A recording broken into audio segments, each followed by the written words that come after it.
Well, hello. Hi, everybody. Welcome again to another episode of USk Talks. We're on to episode 3 now. The season 2 is coming quite along. We've got a lot of good stuff ahead of us, and we've had some amazing shows so far. Today is no different. Today, I'm really excited about our guests because if you've been following us from season 1, I'm sure that you may have seen the finale. And we had a reportage proposal challenge. We asked our viewers to submit reportage proposals that we could possibly use for season 2, work with you guys and polish them up a little bit. And we had 37 amazing proposals submitted. And it was so difficult for the panel, those of us who were on the panel. Actually, I wasn't on that panel, but there were a few of us who were looking through and reading through the proposal. It was so hard to make a decision. Today, we feature the first 2 proposal winners. And this whole season, we will feature 9 of them. They came from everywhere, from Russia and the US and Canada and New Zealand and China, just to name a few. I mean, we covered almost every continent, I think, except Antarctica. Do we have urban sketches in Antarctica? I don't know, but it would be so cool to see. So, speaking of where urban sketches are tuning in from, hello, everybody. I see Marta Castro from the Algarve, beautiful place. Hello, Eileen, yes, from San Francisco. Karen Moore, hello, how are you? Esther from Italy. I see, let's see, hello, Karen Moore. Oh, you guys are all having a conversation already. There's Anne from Los Angeles, Allison from Montana. Yes, we are live. Sue, hi, Sue from the UK. Riona's from Germany. Hello, Riona. We've got Mridu Lanjekar from Delhi, India. Yes, I remember you from last week. You had some really good questions. Perry Neelan from British Columbia. Well, welcome. So good to see you all. In case you just tuned in, this is USk Talks. And we are ready to roll with a really cool episode for you. So let's start talking about our guests. I need to pull up my window and share my screen so that I can show you guys. We have Thierry all the way from Lebanon, and then we will be talking to Marielle from Paris. So first up, I would like to invite Thierry. I got to know him, just a little prelude before I pull Thierry up. I got to know him last year because of the community on Instagram. And I was wondering first when I saw his Instagram handle, Atari81, I'm like, this guy must be really into video games. Anyway, let's talk to Thierry because he's got an amazing story to share. Let's pull Thierry up. Hey, Thierry, hi, how are you? Good, and you? Good, awesome, ready to go, ready to rumble, ready to chat. So welcome to USk Talks. It's so awesome to have you here. Thank you. Yeah, I as I was saying to the audience, like I noticed your work on the Instagram feed, and then we started following each other, and I was really intrigued by your style because you seem to be like a really cheerful personality. And at first I was wondering, Atari81, I'm not sure whether it's a he or a she. Looks like a very cheerful person. And then August came. And August really changed things for us. And I think we all started to see your coverage of that explosion in Beirut. So tell us a little bit about yourself, and then we're going to dive right in because I really want to talk about that amazing piece of reportage that you did, the stuff you shared with us, and the work that you're going to share with us today. So, okay. So first, you nailed it. I'm a positive person usually, and sketchers are also positive. Usually, they try to cover things that are beautiful. They try to tell with art what they can, what they see, the stories that they want to share. So there is, of course, a very big part of positivity in that, and we as sketchers would like to always communicate positive things. And on a personal level, I prefer also to show joyful things and to forget about bad things and things that will create some negative vibes. But what That happened? is, yeah. No, I love that particular attitude, especially how you've shown us how you've pulled through and managed everything in the last few months. I wanted to ask you, what do you do for a living, Thierry? I work in advertising. I'm a professional in the creative field, and Okay. sketching is also my bread and butter. So it's something that I need to exercise to do in order to feel good. So it's something that you share with people. Art is something that is shareable, that is highly interesting, and it's something also that feeds you. Yeah. It's something that is very important. And I discovered urban sketching actually completely by mistake. I have always practiced urban sketching without even knowing that it was a discipline with a name, with fans, with people who do that. So actually, right before the show, I was thinking, I was alone and reviewing a little bit the story that I'm sharing. And what triggered my attention was actually the fact that since I was a kid, I always used to take photos. Back then it was just the camera, it was not the phone. So to take photos and to draw, to record maybe a day that, I don't know, when we used to go for a vacation somewhere, you Sure. record that in your mind or on a piece of paper. So Right. I think it started back then, and then it evolved. It evolved until August 4, because we were chatting before the program, and I told you I'm not a reporter. I'm not a reportage artist. But Yeah. actually, a reportage came to me. I didn't go to become a reportage artist. It was not. It, It was yeah. not. The Uh, circumstances brought it it, about. Well, it's speaking about all that, let's show the audience some of your work so that we can dive into the story of all that. So let me Sure. share my screen so that we can pull that up. Okay, so for those of you who are tuning in right now, welcome. This is USk Talks. Let me put that banner out of the way. We're talking to Thierry Chehab, and his Instagram handle is Atari81. So yes, we'll have to dive into the whole Atari thing another time. But yes, please tell us about that fateful day on August 4th last summer, 2020, and what Yeah. happened in Beirut. Exactly. For just for the record, for all our audience that were not aware about what happened or just heard it very briefly, on August 4th, there was a very big explosion in Beirut, and it was not a normal explosion. It was the biggest explosion that mankind knew after the two nuclear bombs in Nagasaki and Hiroshima. So it was something big. It's something huge, and there is no Lebanese or person living in Lebanon who does not remember what happened exactly on that moment. Everyone has his own personal story, be it being at work, at home, in the street, in the car. So what happened was something that no one expected and could even process. So personally, I was ending my working day. I was with a colleague talking to him, obviously remotely because we're working from home. And then my laptop started shaking as if it was an earthquake.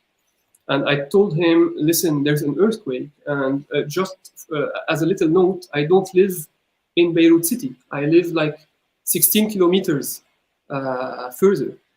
So the whole neighborhood shook, Wow. and we thought it was an earthquake. So we ran on TV to check what was that. We opened the news, and it was total confusion, total chaos. No one was understanding what was happening. And after that, when there is like a big catastrophe, people start calling each others to check on their family, their friends, etc. And what happened? The internet and the communication network was so jammed that no one was able to communicate with each other. So first reflex, it's a reflex of survival. You need to see who is still alive, where this happened, who are the people who are affected, etc. So first you think of the humans, the people. Mm-hmm. Second, you try to think what happened, etc. And then after a while, when you start realizing what's happening, you need also to communicate to people that you're fine. So I had the guts to sketch that drawing. That is the only, actually, it's the first sketch that I did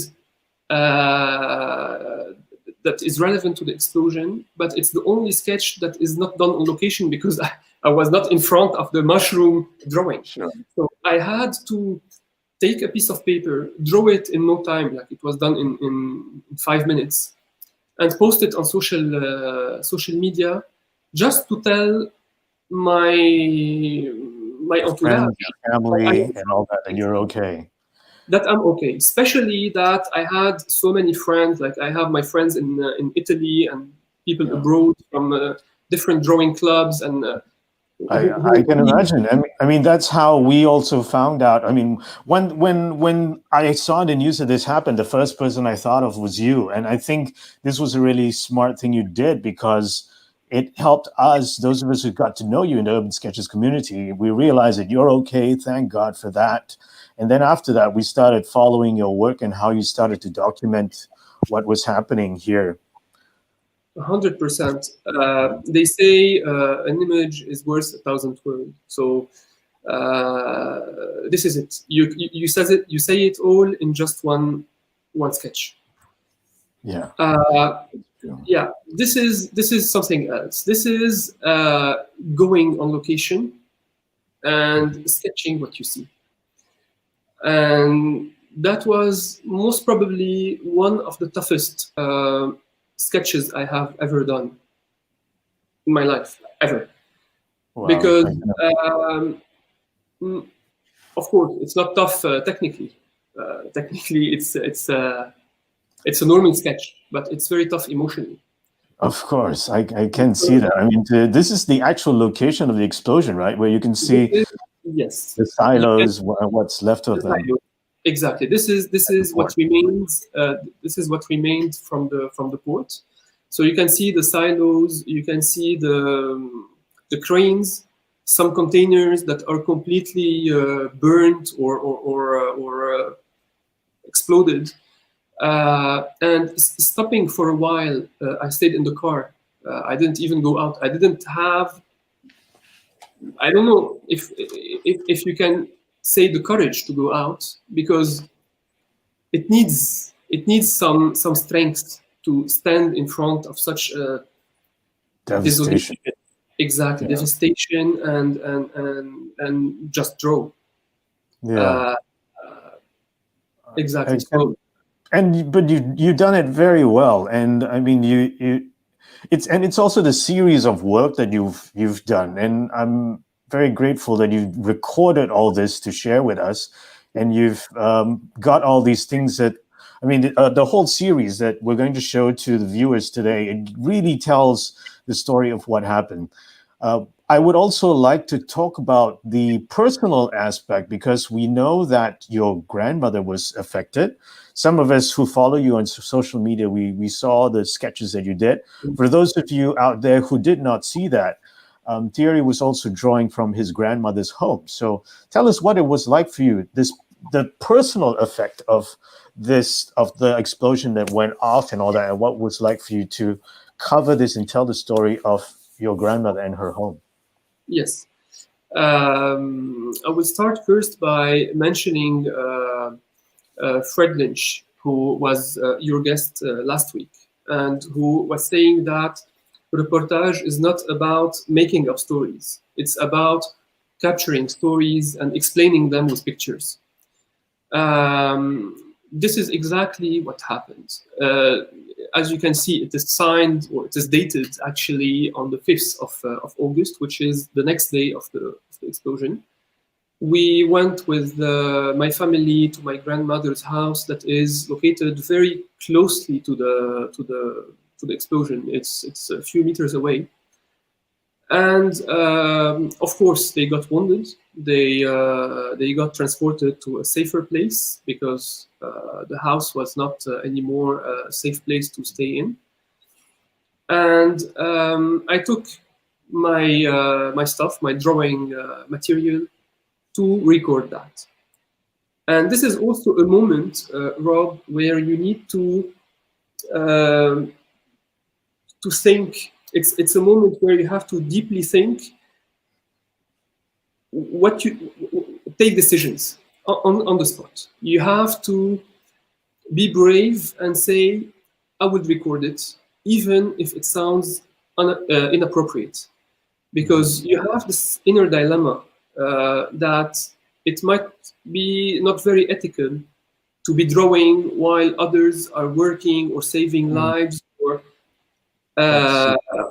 or trying to exactly check and find the belongings of your family members.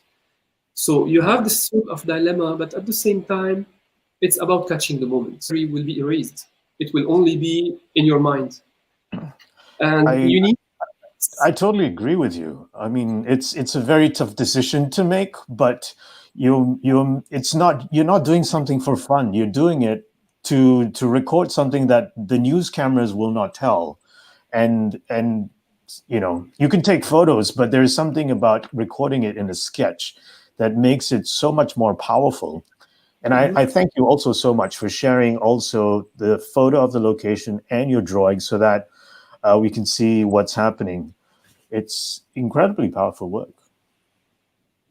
Yeah, it is. And actually, it's like anything that is tough to make, anything. I'm not talking only about sketching, but when you have to take a tough decision or to act, sometimes you may think or not. You may just jump and do it. But the moment you will realize the achievement that you did is later. Because later on, when time passes, when you become normal, in a normal state of mind, and you look at these sketches again, you will see, or you will feel the power that these images or that this event had in your life. Yeah, so this is another picture. As you can see, it's not a livable place anymore.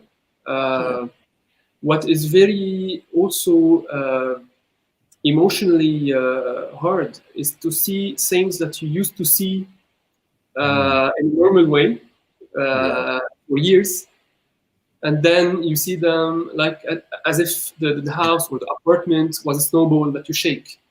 You have all the furniture that transforms into particles. It crushes your memories because you have memories like of spending time in your grandmother's place that were beautiful, and to see it like this, I can only imagine how heart-wrenching it is. Tell us about what it was like talking to your grandmother about the entire incident as well. How is she now? Okay, this is the same day. This is later at night. It was a very tiring day because we had, like I told you, to go and bring all these stuff, the precious, belongings. And during the night, we met them for the first time. That was my grandmother, because my uncle was at the hospital, and she was telling the story. And I tried to also. It was done in a super fast way, because when someone old is sitting in front of you with also all the the health precautions that you need to take and to be far away, not to come too close, Yes, that's right. and people are tired. It was at night, so I had to really hurry and sketch that. The approach was similar to the previous one, the image of the port, because here as well, the human being is in front of you. The port is just an architectural structure. It's in front of you. You can respect the people who lost their lives there, but here it's discussing with people who survived. Yes. And again, you have this notion of, or this dilemma: should I draw or should I avoid drawing because it's maybe not the time to do that? And then you say, no, I need to do it for the record again. And this is another story, another human story, also with my uncle who also got injured on his hips. He had several bones, broken bones. So he had some bones broken. Wow. Yeah. Okay. How is your uncle now? Well, I don't want to sound too negative, but he was recovering. He was starting to walk again after all the medication he took and the exercises he has to make. But 2 days ago, we just knew that COVID-19 was knocking on the door. So he might be infected. We are still waiting for the official result. I'm so sorry to hear that. Yeah, they are living in very tough conditions because people who are who lost their lives, okay, they're not here anymore. But people who kept their lives are threatened by other problems as well. Yeah, on top of the explosion and the economic disaster that followed because of that, then there's still the whole thing of the global pandemic that you have to deal with as well in Lebanon. It's such a challenge. Exactly. So we just asked for all the sketchers to be with us, to think of us and everyone who is affected and infected, actually, worldwide. Yeah, it's such a lesson, definitely. I'd like to show some of the other images that you shared with us and what it was like just to see the devastation and how you've also started to record also the recovery process and, you know, the buildings that were shattered before are now under renovation and all that. What was it like going out on the streets, like comparing, say, in August when you were going around and exploring and you were interviewing people, and what is it like now today in Beirut? Right after the explosion, there was an extremely, weird enough, positive energy because we saw all the youth going in the street, trying to clean up everything, to help people, etc. You had a movement of solidarity that was really striking. After that, the mood has changed. Beirut transformed to a ghost city, like you can see in this image. This street was used to be one of the most alive place in the capital, because it's a street where restaurants and bars and pubs were all concentrated. So all the youth were having their nice nightlife there, and this is what remains. Just some ruins. Yeah, so it's also tough to do that, but It's very tough to see. Yeah. It's a need because you can take a picture of it and the picture will show you exactly what you see. Whereas when you sketch, your emotions are also interpreted in your sketch. I like what Fred and Veronica were saying last week. because one was taking his time to draw the details, and the other was hurrying and just to capture the essence and the emotions. And this Working is very. exactly, and I think I'm in the middle. I'm in the middle. I'm not crafting to the perfection my sketches, and I'm not doing them extremely fast. I Right. think I'm trying to be fair to the whole look and feel, to capture the emotion, the right emotion, and to have whether few words like this, like sometimes just a title or a text, that And letting would the story tell itself. So I mean, the images tell the story, and and exactly. yeah, and following you on social media also, we get to see the progression and how things have been changing. I love also how you've been doing interviews with friends and like the people at the port and tell personal stories of how people have been handling all this. Can you tell us one of the stories from one of these sketches that you've done? Yes. As you said, they are here four different human stories. So these are testimonies of people who got affected directly or indirectly from the explosion. Um, I will just mention that the two guys talking together are people who worked at the port. So they are port employees. They are friends of ours. We invited them at home, and all of a sudden they started sharing their stories. So I just took my sketchbook, and recorded that. Mm. Uh, just to keep also some, few sentences that were said, and to Mhm. lock them on a piece of paper in order not to forget what happened. I like On the I like that. Lock them on a piece Yes. of paper. I like that phrase. And the sketch next to it tells the story of a woman who was actually buying one of my prints that were Mm. showing a house in Beirut. And when she saw the picture, she got very emotional, and she was telling me that she works in real estate, and she had always an eye on this building or on this traditional house before the explosion. And Wow. the day she saw the building with the facade completely collapsed, she was crying. She started crying. So that's Wow. her story. Because people, of course, are attached to other Yeah, people, but also attached to their heritage, because it's absolutely. part of the heritage that went away. It's not only buildings and stones. It's also a culture. That's true. I mean, it's something that you see every day, and then to see it gone, you form attachments to memories that you have of your city.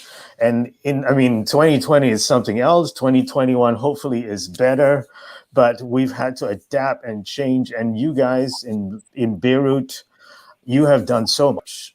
I then the things that you've come to, and you're still a cheerful person, Thierry. it's, it's it's You amazing. you have to, Rob. You have to, because this is the only way to carry on. If you are a depressed person and just nagging and positioning yourself as a victim, Mhm. uh, it won't help. It won't Yes, help. I totally agree. And well, we have to end your segment right now, but we're going to have you back in the Mhm. panel discussion later. Thank you so much for sharing these amazing drawings. They're really powerful. I just had a quick look in the comments, and you've really moved all our viewers. Thank you. Thank We'll see you really soon. So Yeah, stick around. And we'll be right back with you, Thierry. Thank you again for sharing you're all welcome. this work. You're welcome. Okay, so Ladies and gentlemen, if you have just joined us, welcome to USk Talks. Thank you for tuning in from all over the world. We just spoke to Thierry from Beirut in Lebanon, where he was explaining to us what it was like for him documenting the process of the devastation of his city when there was that huge explosion in the port last August. And after that, how he's been documenting the change. I mean, there was a personal aspect to it, as well as watching his city and how it's changed, how the people are still so resilient. That is an overwhelming thing. I think that's very moving and incredibly inspiring. And the fact that urban sketchers are capturing all these little stories that escape the news, I think that is one of the truly incredible things about what we're doing and how important urban sketching is. Right up next, coming from Paris, we'd like to invite Marielle Durand, who is a sketcher with USk Paris and who has a very different approach to sketching, but also in the pandemic, such a unique way of doing things. Hello, Marielle. How are you? How are you? Well, welcome to Urban Sketching, to USk Talks. Yes. Welcome to USk Talks. It's so wonderful to have you. And I'm in the, for those of you viewers out there who are not aware, when we have a show, we actually have a pre-show chat as well, so that we get to know the guests and all that. And Marielle was showing us her work, and she has got such a different style to Thierry. I love how beautiful your work is and so thoughtful. So let's pull up some of the things that you've shared with us now. Let's see. Here we go. Sorry. There we go. So coming up first, for those of you who are not following Marielle yet, this is her Instagram handle. So go ahead and check her work out. Beautiful watercolors. Thank you. Tell us a little bit about yourself, Marielle. What do you do for a living? And about a little bit about your urban sketching journey. Yeah, so I'm an artist. I've been working as an illustrator and graphic designer for some publishing houses and press and other communication design. But now it's been a couple of years that I've been doing mostly drawing. And I've been doing sketchbooks for about 20 years since I've learned for my studies, and it became part of me, and I cannot stop it. It's just it's a positive compulsion. Yeah, exactly. But I've been for the urban sketching community, it's been only about 2-3 years that I'm with you. Okay. Because I'm kind of wild in my in the way I draw. I need to be alone to start my things, and I was kind of I don't know. I thought maybe I would be not able to manage to get together and draw, and so, but I met lovely people, USk Paris, Marion Rivolier, Brigitte Lano-Lévy, Matt Lett, who really brought me into this movement. Lapin too, with Clermont-Ferrand, and so I really thank them because I owe them a lot, and I'm sure I wouldn't be there if I wasn't with USk Paris. So thank you very much. Well, I understand what it's like to have amazing sketchers to look up to, and when they can make your transition and your journey along the way as an urban sketcher, their warmth usually overwhelms you. I remember the first time I attended a symposium, and I was like, people are so nice. I was so moved. Right? And if this is an idea of what it's like for you to be out in the wild, I think a lot of people want to be wild as well. I love your sense of color, by the way, in your clothes. Thank you very much. And this Yeah. picture to the left, where someone took a picture of you through a window, it looks like you're sitting on a windowsill. Where are you? It's in my neighborhood. It's for this project, 1 kilometer, Mhm. 1 hour. Mhm. I am in front of a flower shop. And it's the USk who owned this shop who took the picture without. I was not aware of that at that Right. time. And it's, well, I'm on the street. It's just I'm sitting there because there was something to sit on. Otherwise, I won't. Oh, okay. So this is on the sidewalk. Okay. I was looking at your work, and Yeah. I remember how I loved the way you did the negative. You use the negative space of the windows, and this is from the first lockdown in Paris, correct? Exactly. At that time, I was really sick. I think I had the COVID, and we never know. But anyway, and I was really struggling with what can I do. I was about 2 months really very, very tired and feeling really, really sick. It was horrible. But I saw all the challenges and all the urban sketcher doing things, and I was really like, oh, I need to do something. But I was obliged to stay home. So I thought, all right, I'm gonna just use my windows and show what life is outside. What is spring coming there? How I can hear the birds, and what the light can bring me some energy. So that was from my bedroom, and there was a wonderful blue sky, and I thought, oh, it's just wonderful. It was quite hard with all the details, but I thought, okay, I'm gonna do this particular building because it really I like space and light. For me, it's really one of the most important things in my drawings. So I want to show the light that comes from outside, but also to preserve the white space from inside. And so I really drew It's very effective. colors. I don't do any pencil drawing before. I just direct watercolor. Wow. Yeah, and no masking.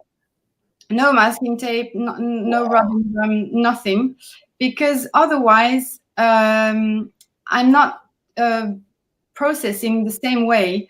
I just leave white space. It's kind of living. It's also something that is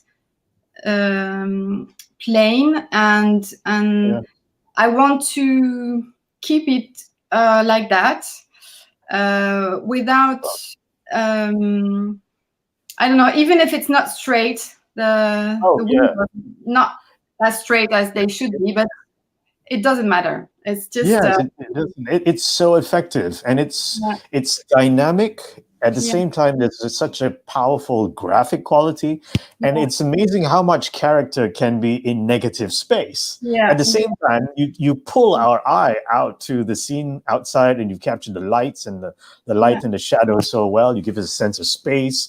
I think I saw somebody said that they feel the spring coming. I certainly feel that. I think everyone's looking forward to spring.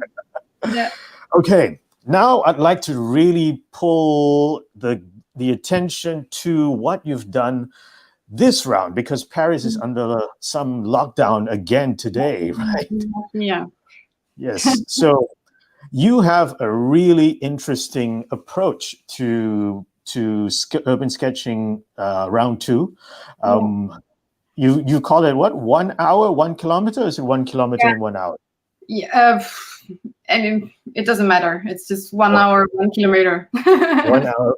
Okay, please Now, at first glance, you look at this and it looks like a beautiful Parisian boulevard, wonderful buildings, a hint of fall and that sort of thing. But there is such interesting layers when you go into it. So tell us how you started this 1 hour, 1 kilometer thing, and tell us the depth and the different layers that go into the meaning of your paintings. Yeah. So the day before the second lockdown began, I thought I was really mad. I thought I cannot bear a second lockdown. I'm gonna get crazy. So I thought, all right, what can I do? I want this time to draw every day. I want this time to go outside. I want this time to share some relation, even if it's for 1 hour in this area, a really small area. So I thought, all right, I'm going to use the limits, the constraint of the government, which were 1 kilometer, 1 hour per day. We were allowed to go out. And it's been a long time that I'm living in this neighborhood. I wanted for a long time to do a project about this place, but I was always elsewhere and I'm not doing this. So I thought, all right, this is the time. And even if it was raining, cold, sometimes, as on the right drawing, it was very nice. But still, it was the beginning of the fall. We were going to winter, so it was not a very good time. And I hate November, especially in Paris. It's really a dark mood. And so I thought, all right, I need something to put life into this special moment. And I'm going to choose only 3 or 4 colors to put some limits to myself too, because then it's also a way to be more efficient. And I choose orange and red for the fall, and gray and blue for the winter. And it's only these colors that I use. So to every day go on the street, find some places where people were still working or trying to work, as cafe or restaurant. This nice flower shop, she was into wedding events, so she had to just stop and start another thing. And it was part of me to stay creative, to feel connected to the people, and physically really just feeling that, all right, we are still alive. We are not like waiting for the pandemic to be over and just like sit at home and just watch Netflix. Yeah, exactly. So I think it's amazing the way you've embraced a constraint that is imposed by the government. I think I saw that in one of the comments also. I mean, the government said you can't go out for longer than an hour and only within a kilometer from your home, and you turn that into a personal creative challenge.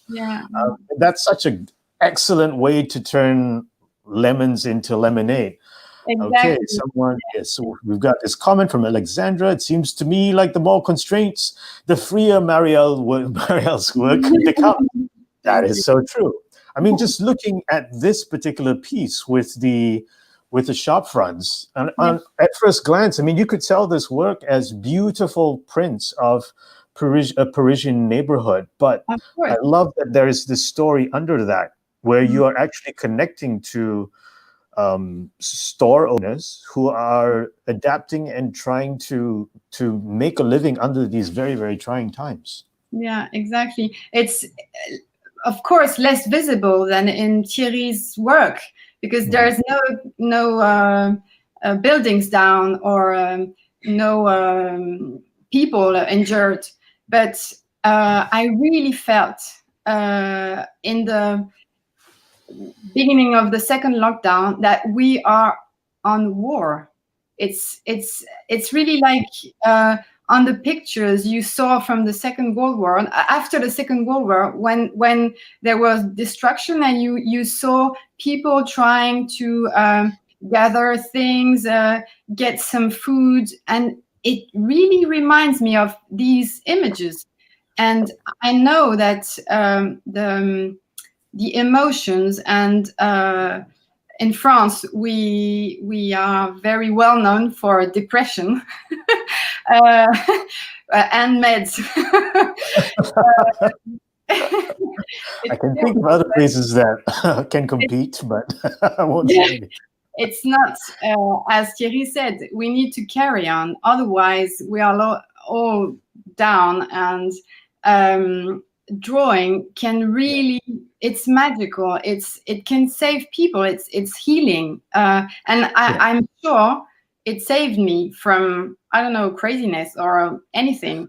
Everywhere that I had the opportunity to sketch when I was in trouble or I don't know, in a place where it was difficult for me to stay, I pulled my sketchbook and I drew, and it changes completely the scenery. It's crazy. It's really magical. I'm convinced that urban sketchers have a superpower to see beauty in the everyday, and I think that is such an important thing, and it's such an amazing power to have. Yeah, and I think it's a duty too. Now, I think it's our duty, and I mean, if we have this skill, we need to use it. We need to bring to people this energy. This. It's incredible how pictures can really how do you say that? Can make connections. And I mean, just taking this sketch, for example, like you've drawn this group of men. I can see from the photo that you've given us also that they're right in front of you. Yeah. Did you know these gentlemen before, or did you become friends? I didn't know that.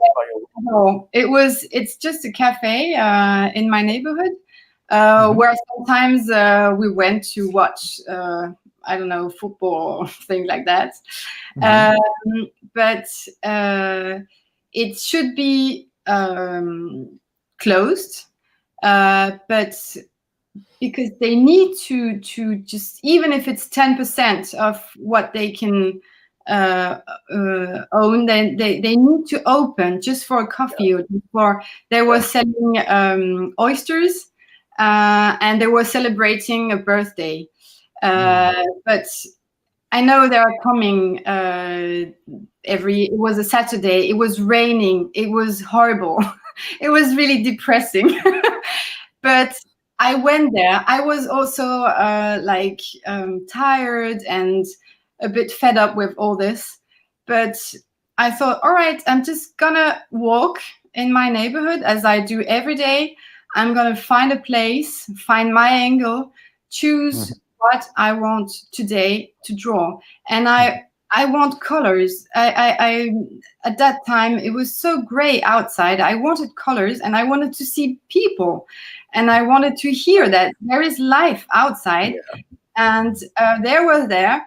And they were a little bit like intimidating because they were asking questions and just saying, hey, what are you doing? And would you like a glass of wine? And they bought you wine. Yeah. Wow. Okay. And I said no because it was like 1 hour, 1 p.m. So it was too early. And when I'm sketching in the day, I don't drink. Oh, okay. Maybe in the evening, but I see a coffee there. Yeah. yeah, the coffee was better to get started. And it was very nice. Yes. I just wanted to clarify. So your challenge is 1 kilometer from your home, 1 hour. So you finished the entire painting in 1 hour. Is that right? Yeah. Well, it was right at the beginning, and then we had like 3 hours. We were allowed to have 3 hours. So I was sometimes a little bit. It was more like 1 hour and a half, but it depends. Okay. So, Okay. Now, still, you finish everything on location then. Yeah, everything. And even the only time I said to myself, oh, I would just do this afterwards, and I never do it. Never. Right. Okay. So everything is there. It's gone because it's not the light is not there anymore. I'm not there anymore. It's just. Yeah. But you make such awesome decisions. Like just looking at this piece, for instance, I really love looking at what you leave out, what you leave in, and your use of negative space, because you just create a suggestion of the leaves and a suggestion of the building. You don't do everything. Like personally, like I feel like I've got to detail everything. I keep telling myself, stop, pull back, but it's hard. And you have done that so well. Thank you. How do you make these choices? It's I think because light is for me one of the most important thing with space. I really try to keep it living, and I can stay a long time on my drawings just because I am building this in my mind before I'm doing it on the page. I know exactly or almost what's up, down, and left and right, where I'm gonna focus my eye and this people's eye. You make all those decisions already. Yeah, exactly, yeah. And the angle, yeah.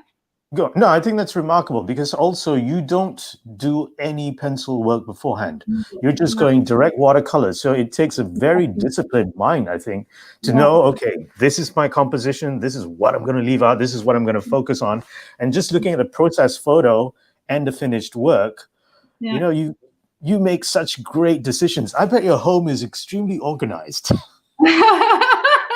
It depends. It's really depends. I can be very messy, and in another way, I'm very organized. Yes, I'm kind of perfectionist. I like straight things, but also I know that it is so important to leave, the light, the life, the air. It's breathing. I'm breathing when I'm drawing, and I need to just leave that open. It's if I do all the lines, then I'm really like constraining, and exactly. And also, it's, for this example of drawing. It was a wonderful Wednesday at noon.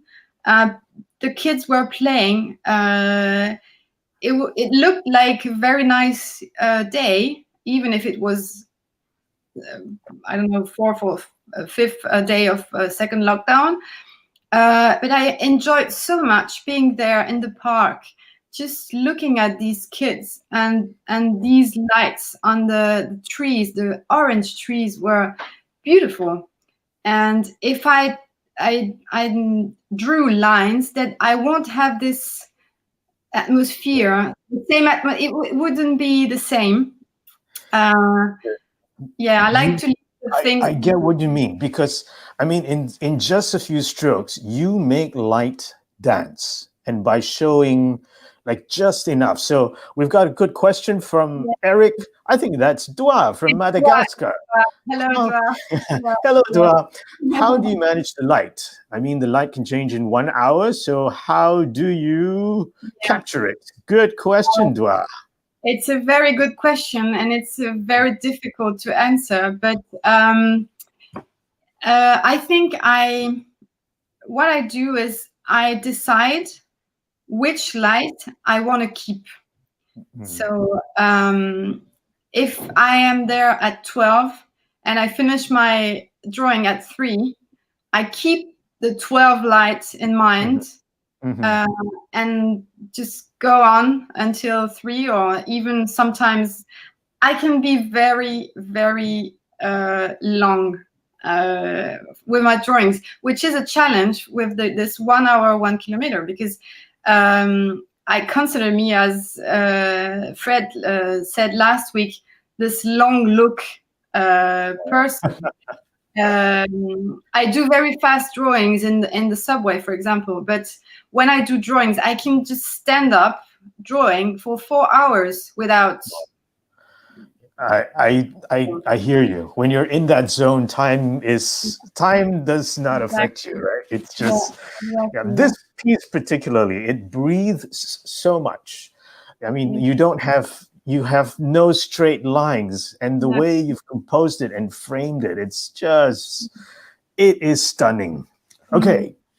Just looking at another piece, and I'm learning more. And in this particular series, you've given us like 3 images so that us in the audience can see your process and how you go about doing things. I mean, I see, and I'm just glancing now and then at the comments, and people are like, "How does she do that? What does she do?"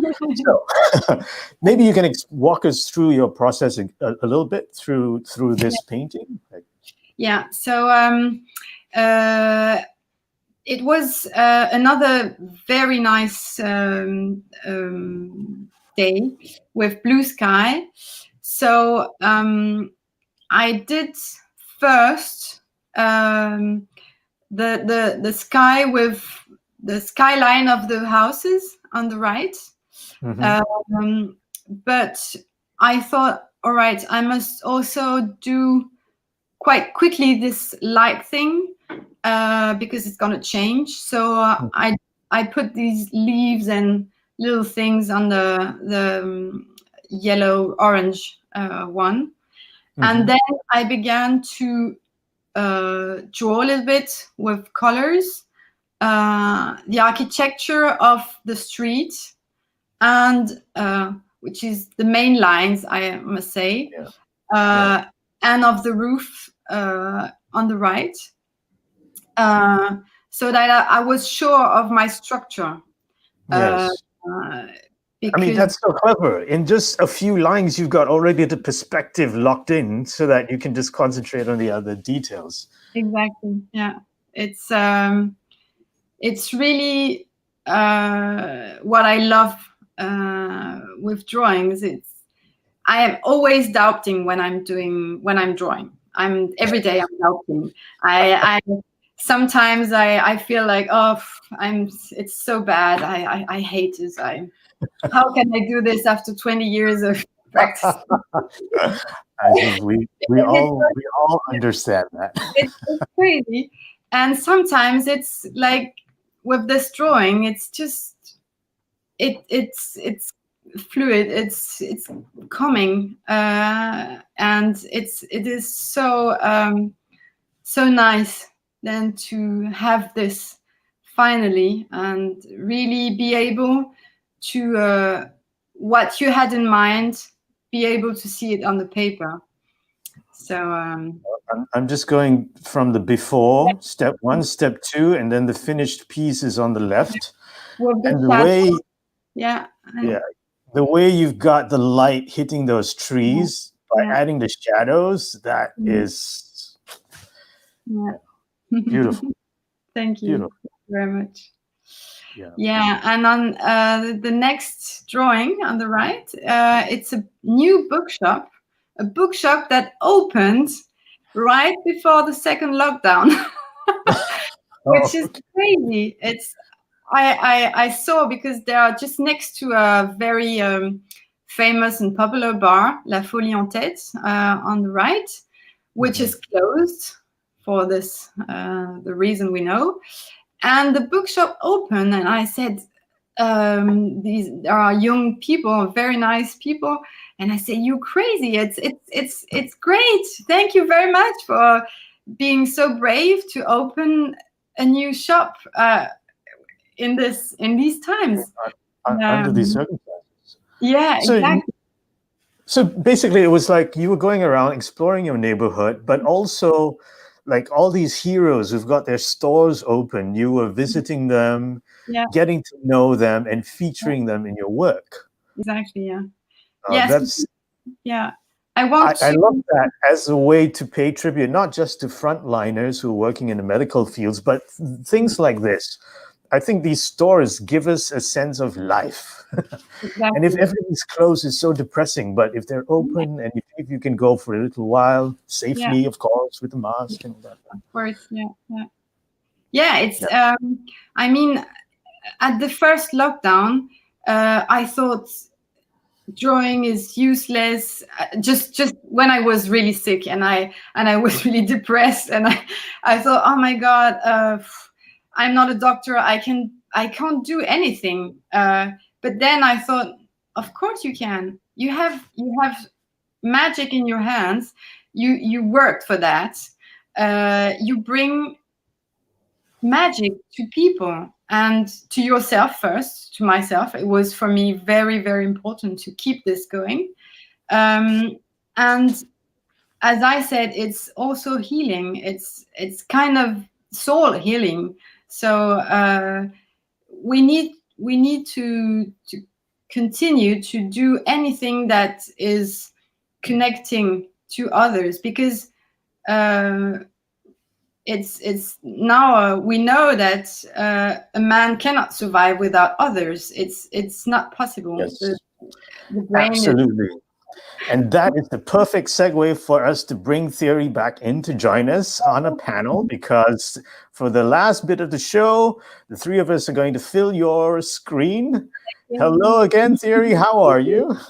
Still good. Okay, so I'm gonna get cozy in between the two of you. great. How appropriate! I'm a short guy, so I'm like at the bottom of the screen. I'm really small usually, so Okay, well, I mean, I'm so glad to have you both here, because you have both very different styles and different approaches, and the things that you cover also are right today. Anyway, we're focusing on very different subject matter, but I love that the theme that brings us all together is how we're connecting people and how we're telling really, really powerful stories of little things that the news cameras are not going to want to cover. But they're so important and so personal as well. Look, take a look at that. Everyone in the comments, people are all thanking you guys as well. So, okay, I've got questions for the two of you. Let's start with Marielle.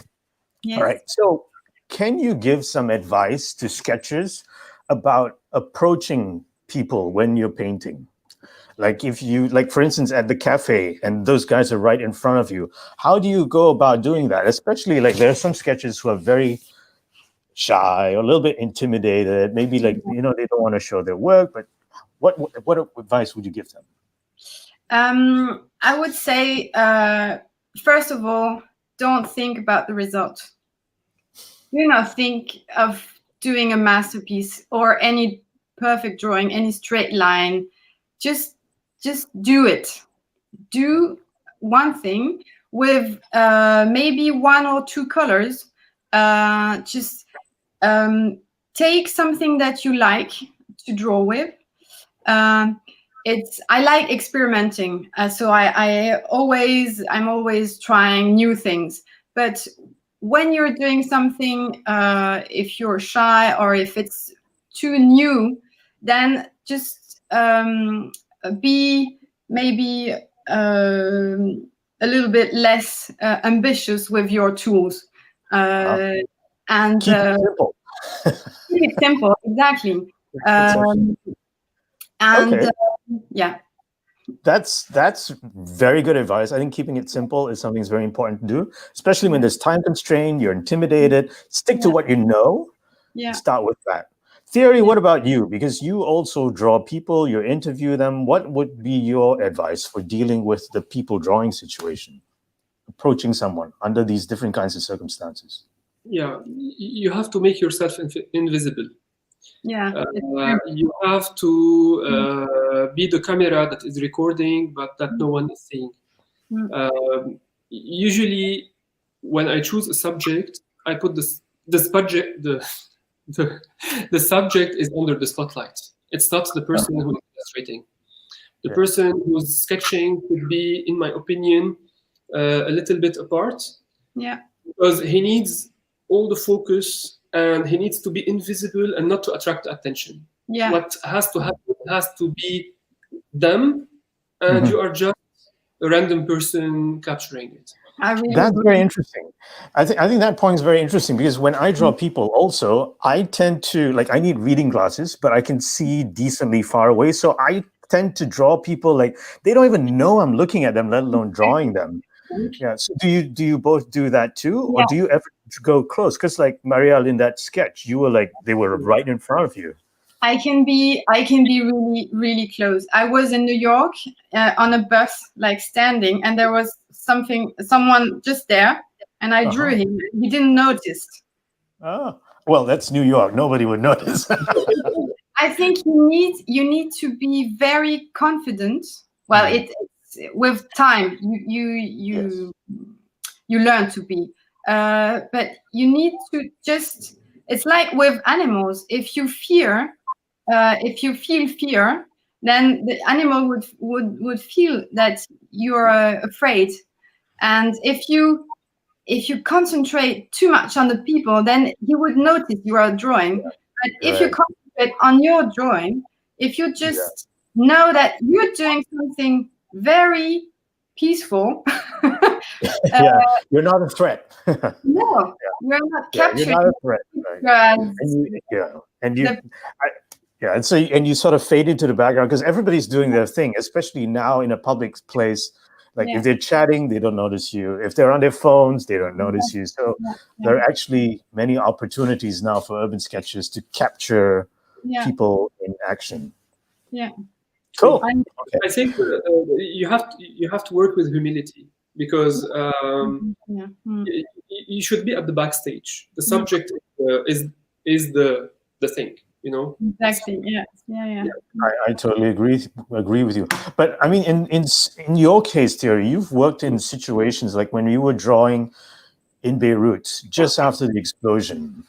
What is it like, and how would you suggest? What advice do you have for capturing things when there is tragedy all around you? You know, buildings are in ruins, people are hurt, emotions are high. What do you do first internally? I mean, I can imagine you have to calm yourself, and you was just saying that you make yourself invisible to capture the scene. Invisible. It happened. It happened. Well, explain to our viewers what just happened. So you have the scoop now. You have the scoop, Rob. Wow. I told you this this happens. Don't worry. I will turn my phone on. I can maybe answer. The side. I don't know. Yeah, the lights just went out in Beirut, so Thierry has got power. It's normal. You should have the power even if the power disappears. So, yes, it's actually you have to detach yourself from what's happening.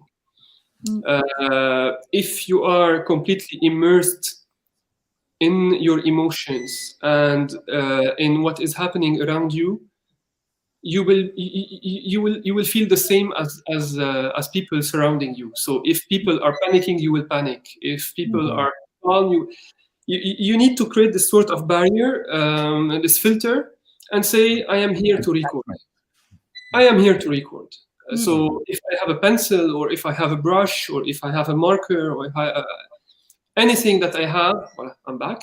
So anything that you have in hands and that do not affect your safety, because this is very important. You should not put yourself in danger.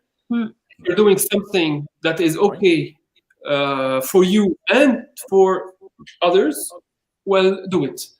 Yeah. There is a thin line between being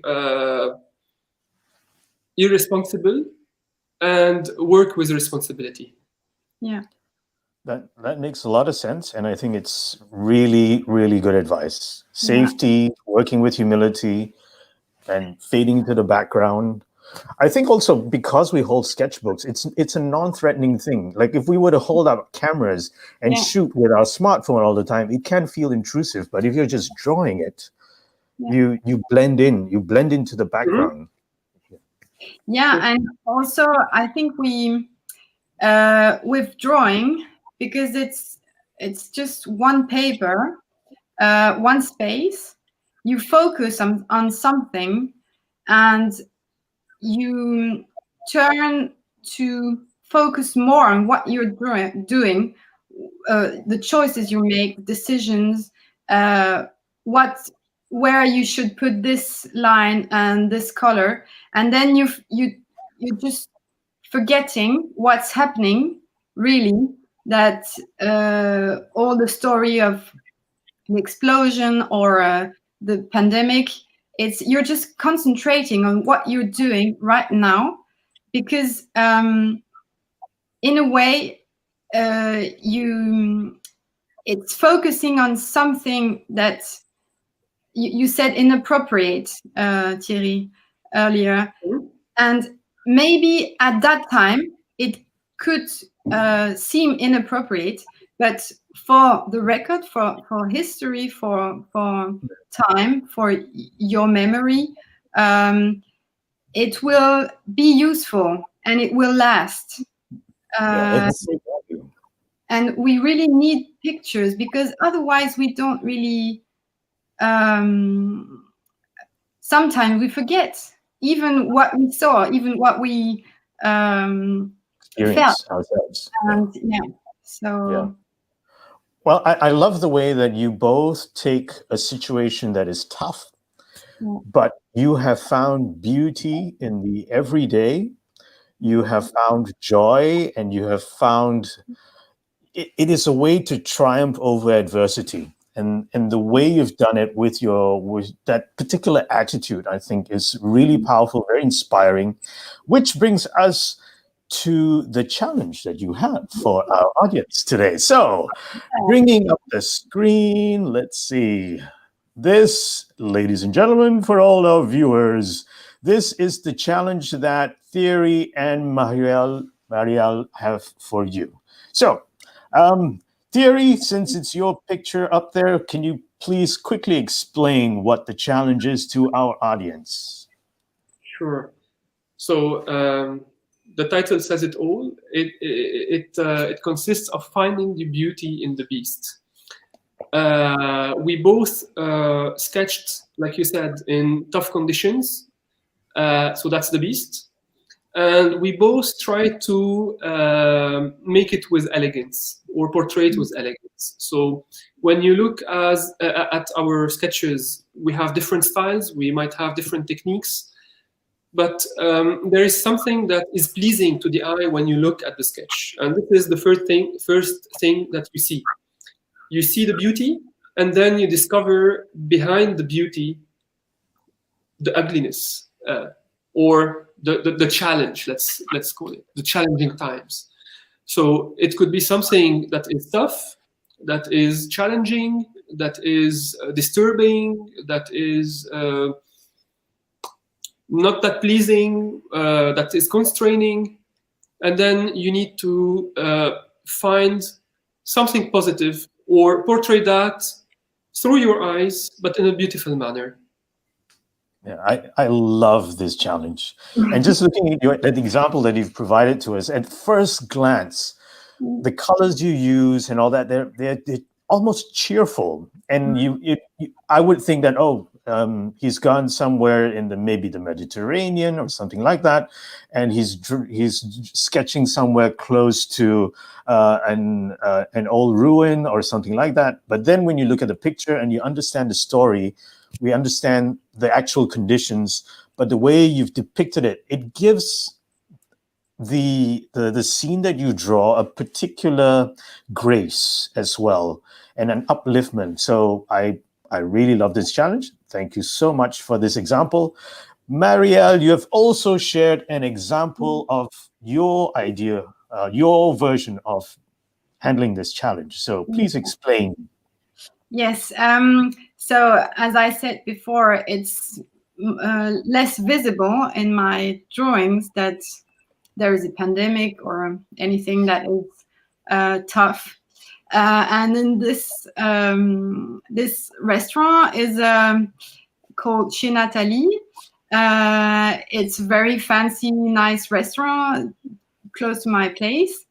And I drew this at night because I think I was teaching the whole day, so I could just sketch at night.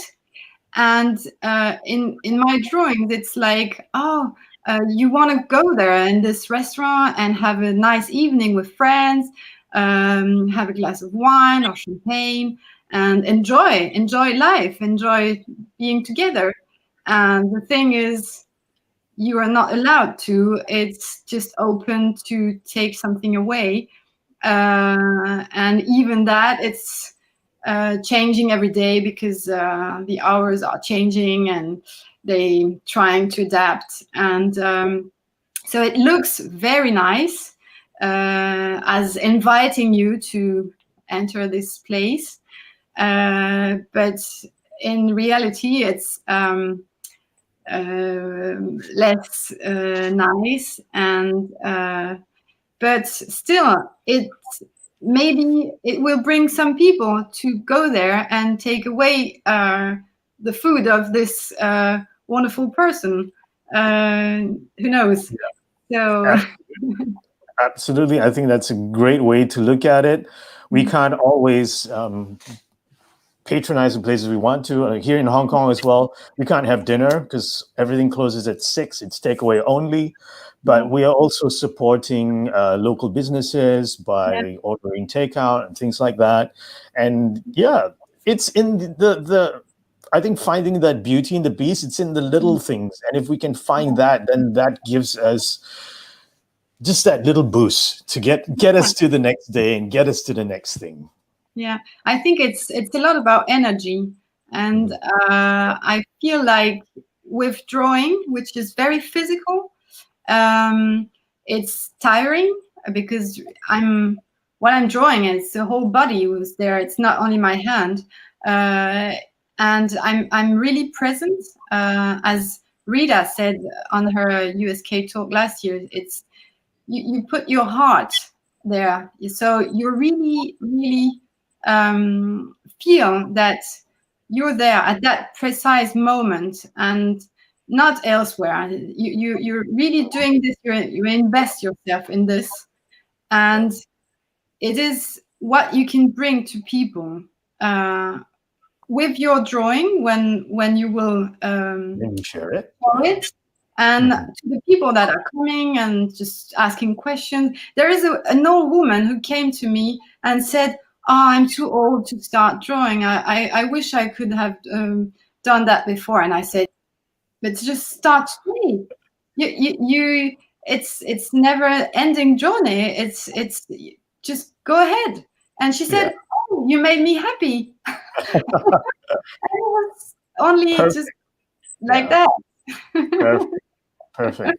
And well, the both of you have made us all very happy. I'm certainly so glad to have had a chance to chat with you today. We have gone over our hour and then some, and well, you've had so many wonderful things to share. People are asking, like, where do we share the artwork? Remember, everyone, to share with the USk Talks Challenge hashtag. Also, please tag our guests, Atari81 and Marielle Durand.artist. a lot of us share our work on Instagram. All these handles that we're sharing with you, they're all on Instagram pretty much. You can also share it to Facebook if you like, or tweet it, or wherever it is. But most of the time, you go to Instagram, check out that feed, and you'll see all the amazing artwork that the Urban Sketchers are producing. I really look forward to what everyone's going to share for this challenge. And with that, it is time to say thank you so much. Thank you so much, our lovely guest. Thank you so much for being part of the show. And we'll see you next time. Yeah. Thank you, everyone. Thank you, Rob. Thank you, Marielle. And thank you, all the people, to everyone sending us messages and encouraging us during this week. Yeah. Thank you very much. I barely read the comments because I was too concentrated. You can check it. You can check it out on YouTube later on. Yeah. Okay. I hope to see you soon. Well, as soon as. Yes. I certainly hope so too. That we'll be sitting in a cafe in Paris one day, or in Beirut, and then sitting together, having a drink and drawing. Yeah. Great. Okay. Nice. Thank you. Soon. See you. Bye-bye. All right. And ladies and gentlemen, that brings us to the end of our show. Don't forget to tag our guests in the challenge. Don't forget USk Talks Challenge. I'd like to thank our wonderful guests, Thierry and Marielle. In case you didn't get their IG handles, you want to share the work that you've done, please do that. Just today, before the show, I was checking out, I was looking through the USk Talks Challenge hashtag, looking at the Urban Sketchers feed on Instagram, and the work that you have been putting out and sharing from the previous challenges have been so inspiring. I loved checking out, like last week's challenge, Portrait of a Pandemic, Day in a Pandemic, you've shared what your day was like, the things that you saw, the things that you thought. That is really precious. And that is something that I think you will also appreciate as you record. You look at it years from now, and you'll remember what it was like for us to all hang out together online in 2020 and 2021 together here on USk Talks. So if you have not yet, I would highly encourage you, please follow Urban Sketchers. If you have not yet, subscribe to the Urban Sketchers YouTube channel. Remember to hit that bell, ding that bell, so that you get notifications when a video is up. You can also set a reminder so that you know when the next show is coming up, and you'll get an email, you'll get a notification, and you won't miss out joining us live. In the meantime, we have to say goodnight. Thank you all so much for joining us. Thank you. I love seeing all you guys chatting in the comments. I wasn't able to interact as much, but this has been another wonderful, inspiring show. I hope you took a lot with you. Do the challenge. Join us. See you next week. Stay safe. Keep sketching. And we will see you next time.